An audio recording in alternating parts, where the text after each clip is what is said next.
The adventure has begun. I was pulling out my cache of Christmas jokes.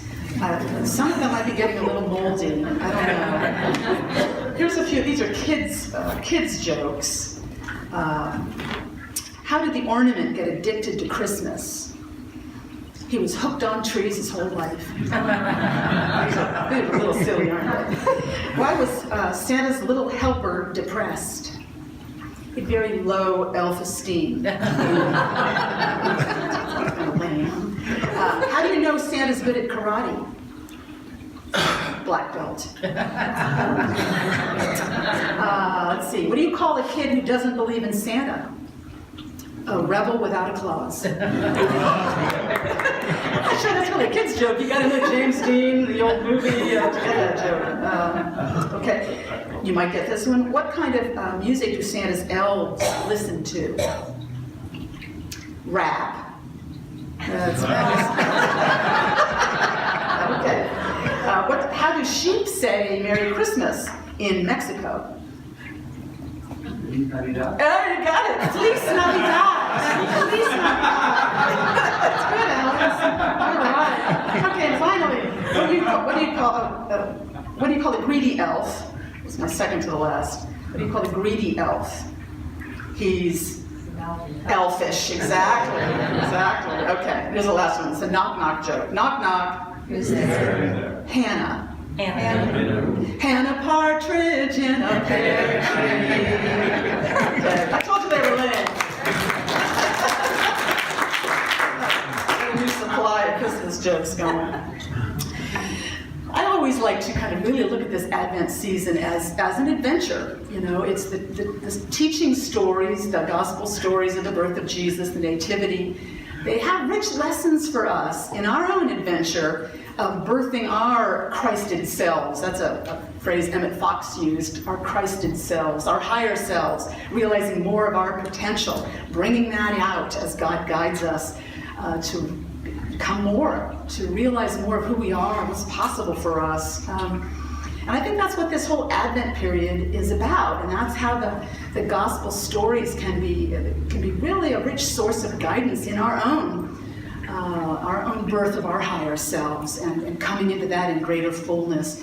Advent is really kind of it covers this 4 Sundays leading up to the birth of the Christ, the nativity. The word means arrival, especially of something important. Maybe arrival of our higher selves. Our word adventure is a variant of that word, Advent.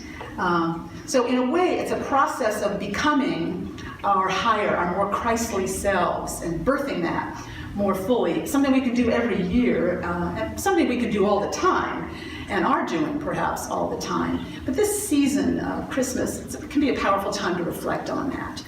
And is it a time that we're being called to come up a little higher, to realize more of our wholeness, our particular gifts, our radiance, our talents, our fullness, our potential. It's wonderful teachings in the scriptures about doing that. Put on the new self, Paul wrote to the Ephesians, created according to the likeness of God. Put on the new self. And I think that's what these stories are leading us in, is how to step into greater selfhood, our Christliest selfhood. How does that adventure begin? It's an adventure of becoming. We're talking about a becoming process, which is what true adventure really is. We tend to think of that word adventure as external things, climbing a mountain, doing something grandiose in an outward way. But really, the adventure is always an inner process. It's the change we go through inside that's the real adventure. It's becoming something more than we were before. That's where the heart of the adventure is. If you climb Kilimanjaro and you aren't changed by that experience in some way, inspired, brought up to a higher place somewhere, the adventure isn't as profound as it could have been. It's the inside process that we're talking about. So how does that adventure begin? The birth of the Christ begins with conception. And I think that's how it begins always. With every adventure, there is conception. It begins there. That's the beginning of the process, the becoming process. Conceive is a really neat word. It means to become pregnant with a child, but it also means to take into the mind. We conceive of a new idea, right? To take in and hold is one of the definitions, to take into the mind.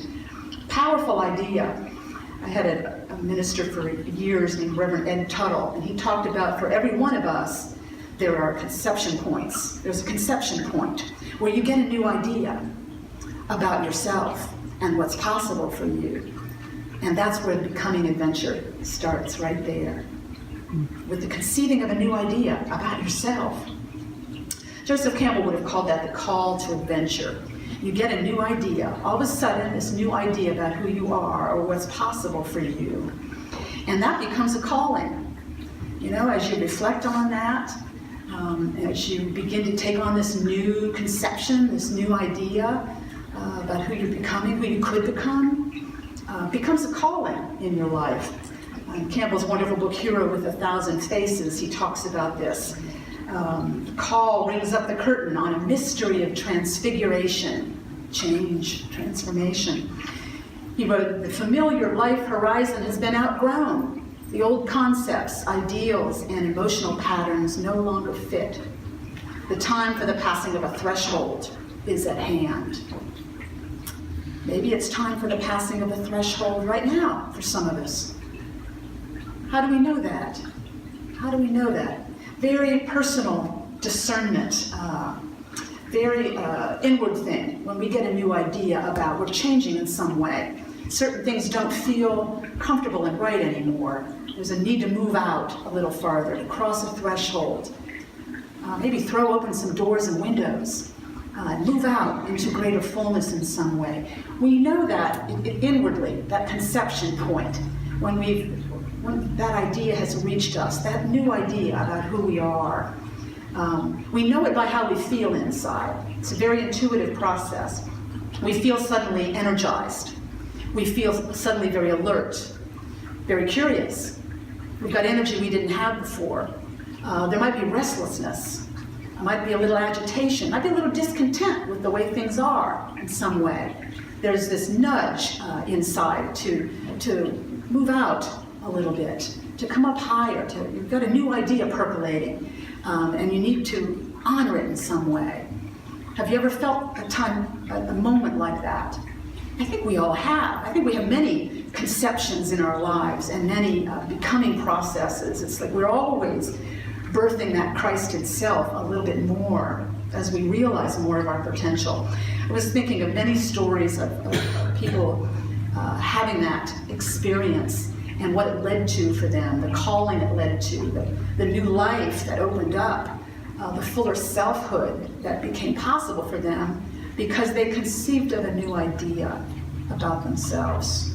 It's happened in all our lives, probably. Here's a couple of examples that came to mind as I was reflecting on it. A man by the name of Todd Crandall. I don't know if any of you would have heard of him. He was famous for his participation in Ironman triathlon championships, which I don't know if any of you follow that kind of thing. They're really grueling competitions, a triathlon. Anyone ever been to witnessed one? Yeah, I thought you might have. It's 3 events. It's like a 2.4 mile swim, an 112 mile bike ride, and then a 26.2 mile run. In sequence, they do all that. That's the triathlon. It's kind of amazing. And he's done a lot of those, Todd Crandall. He's an Ohio guy. He lives up in near the Toledo area and has founded and runs a recovery organization. But his life changed dramatically, whole new direction, when he was a drug addict. He had been had like a 13-year struggle with drugs and alcohol that nearly took him down. It destroyed relationships with family, friends. He had shown a lot of potential as an athlete, particularly in hockey as a teenager, and really had aspired to become a professional hockey player. All that was gone. He was living out of his car in old Buick with Motley Crue posters over the windows inside and a whole lot of gin bottles. And that's where he was at 21. a lot of drug dealing and arrests and a lot of trouble in his life. And somehow in that period he caught some TV coverage of a triathlon championship in Hawaii. And he watched it, quote, in awe, in awe. These men and women competing in this grueling athletic, this physical endurance test, pushing themselves to become more than they could have, than they were before, to prove they had great strength, to push themselves to greater limits, this becoming adventure they were all involved in. He watched this in awe, and it was a turning point. A new conception of himself came into mind, a new idea of possibility. I thought to myself, what did he think? He must have remembered how he used to be athletic. He must have remembered he was gifted with a strong body and he had shown athletic potential. That must have come into his mind again. I used to be able to do things like that. A desire must have been sparked. And then a calling. And then this calling. I'm going to try to move toward that. Began to ponder that idea, to work with it. He ran his first triathlon several years later in 1999. And overall, by now he's done 28 full-length Ironman triathlons all around the world. He's been clean and sober since the mid-90s. In 2001, he founded this nonprofit. It's called Racing for Recovery, and it's kind of a multifaceted recovery support group, heavy emphasis on exercise and athleticism as a path, but also support groups, counseling. He does motivational speaking. He lives up near Toledo. He's written a book, From Addict to Ironman. From Addict to Ironman. Wow, that was a new conception he got, and it birthed a whole new self. Amazing. Amazing how it's got the hand of God in that. How does that happen? How did he happen to catch that program? Resonated with him in just the right way, given who he was and his background. It's a mystery of how this happens for us. It's like the angel appearing to Mary saying, you're going to conceive a holy child. These angels come to us too. This guidance reaches us. More is possible for you. Get a new idea. Get a new idea and you can get there. Unity was really founded on, and I've told this story probably many times, but Unity churches all around the world were founded because of a conception point reached by Myrtle Fillmore, who had been ill since she was a kid, struggled with physical infirmities.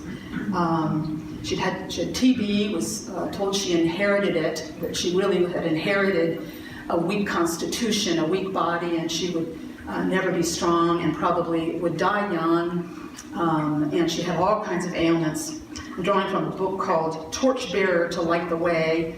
It's about Myrtle Fillmore. She and her husband Charles, of course, founded Unity. In the early years of her marriage, she was very ill. Charles was in real estate. They'd settled in the Kansas City area.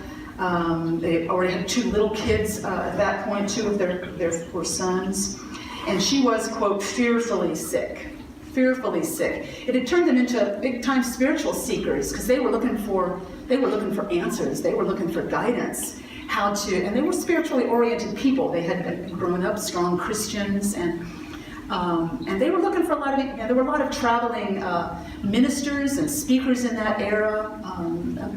People like Emma Curtis Hopkins traveling around the country teaching. They were really soaking this up, trying to work with this healing process, trying to heal. Myrtle, particularly, Charles had some issues too, but she was fearfully sick. So I got kind of 2 passages I wanted to share. It was like pre and post conception. Here's before the conception point.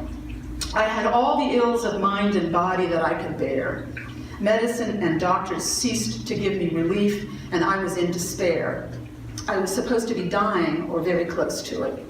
Along with tuberculosis, trouble in my lungs, I had disorders through the abdominal walls. At times, hemorrhoids made life miserable for me.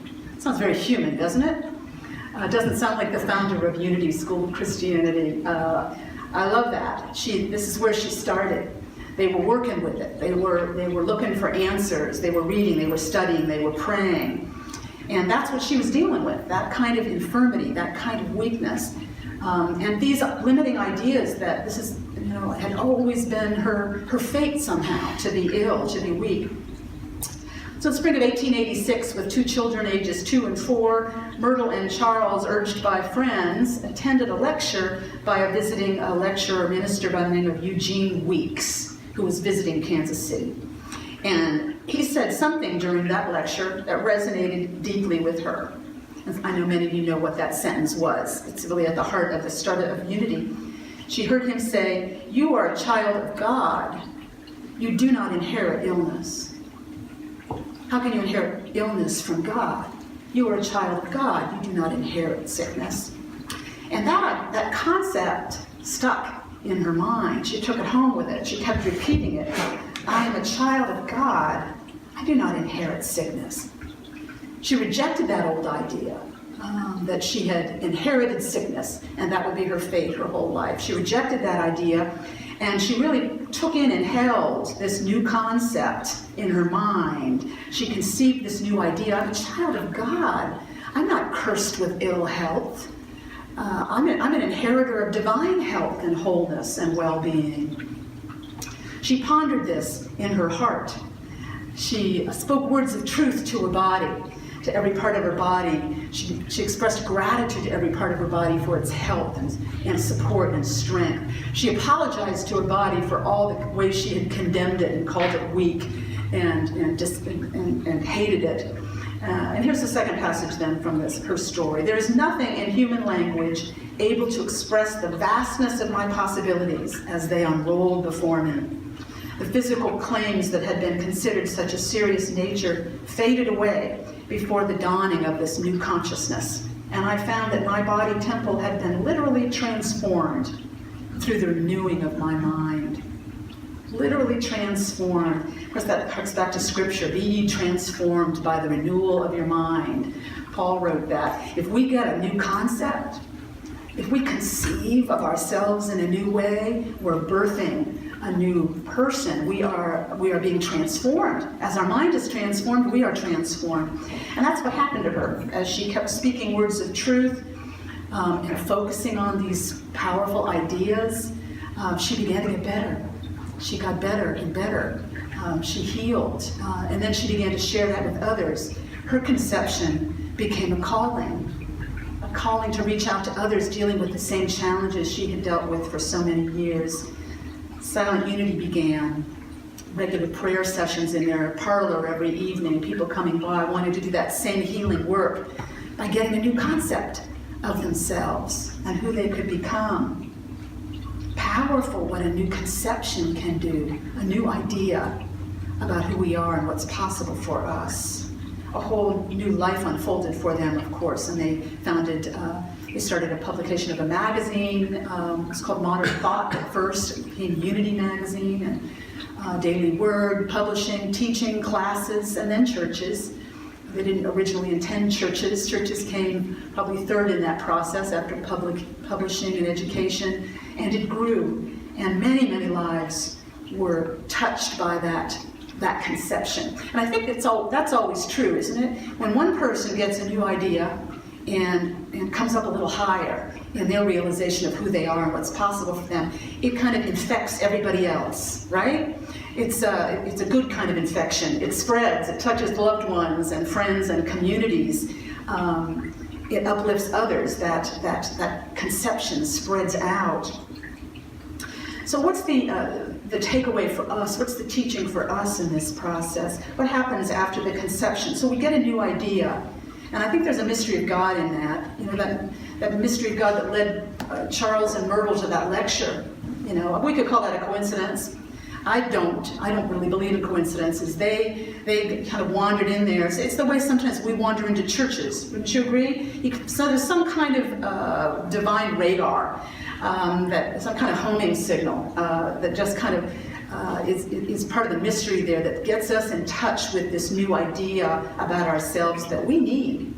We need to be able to leave some bondage behind us, some limitations, some guidance that really is going to lift us up toward greater freedom and fulfillment.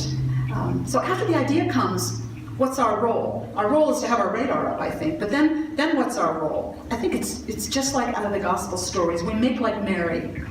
We make like Mary. We say, okay, I don't know how this is going to work. I don't know how I'm going to do an Iron Man thing. I don't know how I'm going to heal myself of TB. But okay, let it be with me according to your word. That's what Mary said to the angel who told her she was going to conceive. Let it be with me according to this guidance. Let it be. I don't know how it's going to happen. I don't have to know. I'm going to take it step by step. I'm going to let myself be guided. But let it be with me according to this new idea, according to this guidance that's come to me. So we say yes, and then we ponder it. Scripture says Mary pondered this idea in her heart that she was to bear and conceive a holy child. It says that in Luke 2:19. Mary treasured these words and pondered them in her heart. When divine guidance comes to us, we need to ponder it in our hearts. Like Todd Crandall did in his Buick with his Motley Crue posters all around him over the windows. He pondered this idea that came about getting athletic, getting physically strong again, and what that could mean for him, and what might be possible for him, and where might be a starting point. We ponder, we reflect. Ideas keep rolling, more ideas come. As it did for Myrtle, same thing. She pondered that idea of not inheriting sickness. What do I inherit from God then? What do we all inherit from God? Divine powers, divine possibilities, healing energy that's constant and unfailing, that's healing us always. Isn't this what we inherit from God? She must have pondered deeply these ideas and then followed guidance on, speak those ideas to your body. Let those ideas settle into your body and flow through you as you pray, as you ponder your healing process. So we say yes to it. Let it be. Don't know how it's going to work out, but let it be. We ponder it in our hearts, and then we let it grow in us. Gestation. We let it grow in us. The new self that's going to be birthed as a result of that new concept of who we are. It's quite an adventure. From addict to Iron Man, from sickly wife and mother to founder of Unity of Christianity and a powerful healer. What's possible for us? I don't know what the limits are as we get this new conception. Maybe there's, for one of us right here, right now, a threshold we're ready to cross. A threshold we're ready to cross. Some new idea about who we are and what's possible for us is forming in mind, maybe even now, or in the days ahead in this powerful Advent season. And if so, we're going to ponder it. We're going to ponder it in our hearts. We're going to treasure it. We're going to let ourselves, let that grow in us and follow God's lead. I embrace the adventure of becoming. That's my affirmation today. Want to join me in it? I embrace the adventure of becoming. Let's take that into prayer for a moment. Hold that truth within our hearts and minds. We are always becoming. We are always being guided from within and without. A powerful God presence that is with us always. Is always seeking to lead us toward greater fullness of life, greater joy, greater freedom. Always seeking to guide us away from any limitations or bondage we might be burdened with. So we are ready to say yes to God's guidance. Yes to the powerful new ideas that rise up in our minds. Let it be with me according to your word. We're ready to ponder those words deeply in our hearts and minds and move out on them as guidance continues to come. How grateful we are for God's unfailing presence with us that makes all things possible. So it is. Amen.